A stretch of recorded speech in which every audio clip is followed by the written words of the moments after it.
Allez, on va terminer, on va revenir en France en plein cœur de l'été avec les bars et les restaurants qui sont de plus en plus confrontés au vol. Et alors, je ne sais pas si vous avez remarqué, mais tout y passe. Des vols de couverts maintenant, au mobilier de terrasse, en passant par les verres, les serviettes, les salières ou les poivriers.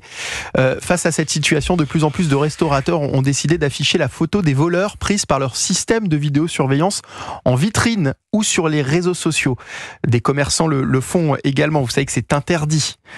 Mais effectivement, ce que nous disent les restaurateurs, c'est que ça s'avère efficace. Je voudrais que vous écoutiez Jérôme Jean. Il est président du collectif Ras le Vol. Il était invité sur CNews ce matin et il plaide justement pour que l'identité des voleurs dans les restaurants puisse être légalement divulguée pour stopper ces infractions. On l'écoute. Ce que nous on souhaite, c'est-à-dire que les commerçants français, les restaurateurs, puissent exercer leur activité en toute sécurité. Donc, dans cette proposition de loi, effectivement, il est précisé que nous voudrions qu'un cadre légal permette la diffusion des images, des visages des voleurs. Aujourd'hui, c'est interdit, mais c'est efficace. En cas de vol, nous diffusons les images. Bien évidemment, elles seront diffusées à la police et à la gendarmerie, qui, faute de moyens, aujourd'hui, a énormément de mal à résoudre toutes ces enquêtes et à trouver des solutions. Mais arrêtons de taper sur les commerçants, tapons sur les voleurs. Nous, on veut leur pourrir la vie et on va pas se gêner et on va continuer. Voilà, Jérôme Jean, président du collectif Ras le Vol. Il était invité de CNews ce matin. Alors, ce qu'il dit est vrai. Maintenant, j'ai du mal à imaginer qu'une loi comme ça, une mesure comme ça puisse être adoptée, Gilles Boutin. Je suis très sceptique également parce que la question de l'image, quelle que soit la personne dont on parle, qu'elle soit petit délinquant ou criminel, enfin, c'est impossible. Je suis très sceptique sur la possibilité d'une telle loi à passer, mais on les comprend, les restaurateurs, parce que et c'est doublement. Enfin, je veux bien les croire que c'est efficace puisque dans le fond, ça revient à quoi le fait de diffuser cette image? C'est à montrer à l'auteur lui-même également ce qu'il a fait. Or, on a affaire, je pense, à une population un peu bête, qui n'a pas l'air d'être des grands criminels, mais qui trouve rigolo, et qui cherchent en plus à s'enorgueillir sur les réseaux d'avoir volé des verres, verres, ou alors on les voit, il y a des vidéos effectivement où on a deux personnes qui semble-t-il rentrent de soirée et qui trouvent très rigolo de partir avec des tables d'une terrasse. Donc on n'est pas à faire de la grande criminalité, mais plutôt des gens qui ne réfléchissent absolument pas à la portée de leur acte.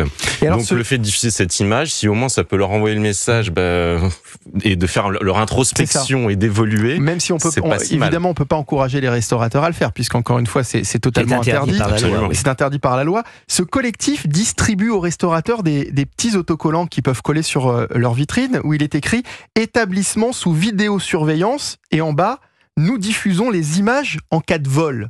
Alors, moi, je lui ai demandé à ce monsieur, mais vous êtes en train d'inciter les restaurateurs à commettre une infraction puisque c'est interdit par la loi. Et il m'a répondu quelque chose qui du coup règle le problème. Il dit non, il y a écrit nous diffusons les images en cas de vol. Mais nous diffusons les images à la police. C'est ce qu'il m'a répondu.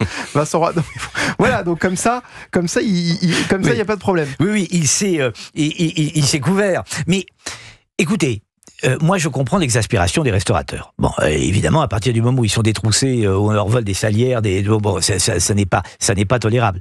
Donc, on peut comprendre. Vous vous rendez compte, on vole des couverts maintenant quand on va au restaurant. Voilà, bon. Il y a quand même des questions de civilité qui se posent, de bonne convivence, d'éducation, vous appelez ça comme vous voulez. Moi, je suis évidemment très étonné qu'on aille voler des couverts et des salières dans les restaurants. Vous êtes vieux jeu, Vincent. Oui, mais je suis vieux jeu. Mais enfin, en général, j'ai pas l'habitude de voler quand je vais chez un commerçant.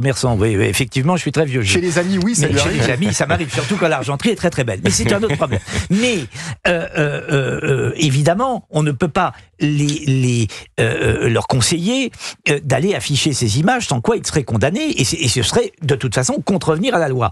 Dans le même temps, il faut bien leur trouver quelque chose pour qu'ils se sortent de cette situation, puisqu'il y a recrudescence de ces vols. On ne peut tout de même pas laisser faire, et il n'est pas imaginable qu'on mette un gendarme ou un policier dans chaque restaurant au moment des repas. Donc il faut bien qu'ils trouvent une solution. Donc je les comprends. Je comprends leur exaspération. Elle ne justifie pas de contrevenir à la loi, mais dans le même temps, lorsqu'on est en colère, et le risque, c'est toujours, avec ces mêmes colères, qu'on se fasse justice soi-même. Ça revient à cela.